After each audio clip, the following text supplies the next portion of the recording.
Looking for new ideas for this channel, I found a ROM hack called Pokemon Quetzal. It's a remaster of Pokemon Emerald, with Pokemon in the overworld, following Pokemon and new playable characters from other games, as well as Generation 9 starters. But one option in this game gave me an idea for this video. You see, this game has a built-in cheat menu, which you can add Pokemon into your party or PC. That got me thinking, what if I used a random number generator to choose 6 Pokemon for a Nuzlocke? So that's what I'll be doing. The rules. You already know how a Nuzlocke works. I hope you do, because I'm not explaining it. But new rules for this challenge are, I can only use the 6 Pokemon chosen by the random number generator, and I cannot evolve Pokemon that can be evolved further. So if I get a Bulbasaur, it will always stay a Bulbasaur. And with that being said, I start the game, and to show you the new characters, I chose to be Marnie from the worst Pokemon games to play as. Then I set my clock, did a little breaking and entering, and stole my first starting Pokemon. This game has a large list of starters, including some that aren't even normal starters, but if you want to know what they are, you can play the game for yourself. My choice of starter didn't matter, so I chose Sprigatito, because I like it. Not in that way, you sick fuck. After ripping a raccoon in half, my team can finally take form. I set the number generator from 1 to 1,243. And gamble for my future party. The first number I roll is 33, and Terrence is alive again, so we already have a great start. I roll 304 and got Soda Can the Aeron. Number 1135 was Glue the Gorgeist. I know, I'm great at naming. The final 3 numbers were 52, 478, and 1055, which were Meowth, the Bitcoin generator, Crosslass named Glass,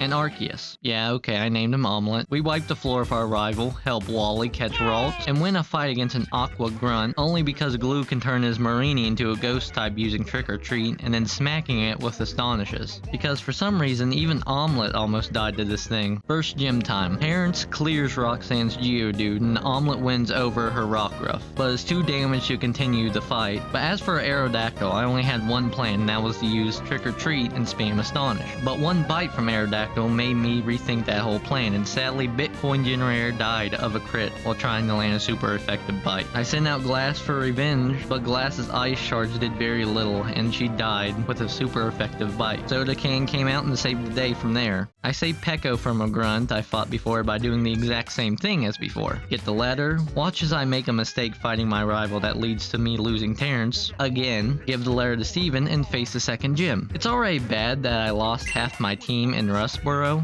but I had Glue for this fighting gym, so it wouldn't be a problem, right? Well, this gym has everyone's favorite mechanic. Darkness. So I accidentally ran into a trainer that kept spamming sand attacks with his Makuhita on both Glue and Omelette, and the only Pokemon that I could get to hit was Soda Can. But as soon as I sent him out, yeah, you already know what happened. But then came Brawly, and all I had was a normal type and a ghost type. I thought this gym was going to be free until he sent out Scraggy. Omelette tried their best but sadly failed due to a crit, and Glue fell due to being weak against dark attacks. The run was over. Until I tried again. This time I chose In from the Generation 5 games as my avatar and did the exact same thing as before, except I chose Fuecoco as my starter and he was shiny. After ditching my Sparkling Crocodile, I began gambling. 48 was my first number. Mothman the Venonat was added to the team, as well as number 1209, Deez the Ursaluna. Next Pokemon up was 1072, that being Nuts the Autumn Form Sawsbuck, and Pokemon 1090 and 787 were Bomb the Vivillon and OK the Tapu Bulu. I also forgot about number 14 being Kakuna the Violin. He's not useful anyway, so can you really blame me? The same events play out as before, but the Aqua Grunt is much easier to take down this time now thanks to OK. Speaking of OK, he wipes the floor of Roxanne, and next up is Brawly. I haven't lost a single Pokemon yet, so things are going good, right? Well, look at what happens.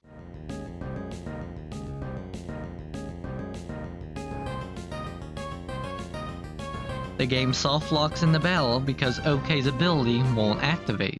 But third time's a charm, right? This time I chose Cynthia as my avatar, and I think that's why I got such a great team. Number 715, Rory the Noivern. Number 106, Ken the Hitmonlee. Number 1020, Game & Watch the Unknown. Number 815, England the Cinderace. Number 834, Yor the Dreadnought. And finally, number 405, Cat the Luxray. All fully evolved Pokemon. There's no way I can lose this somehow, right?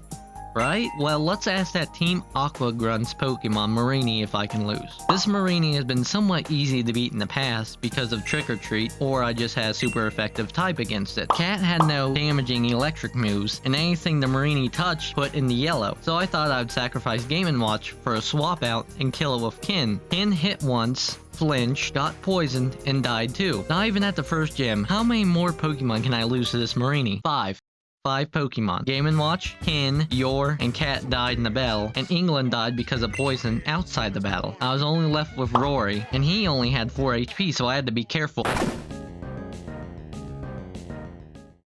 You would think I would learn some kind of lesson, but I haven't. I'll come back to this Nuzlocke someday. Or better yet, maybe I won't make a Nuzlocke out of it next time. I don't know. Anyway, thank you for watching. Subscribe.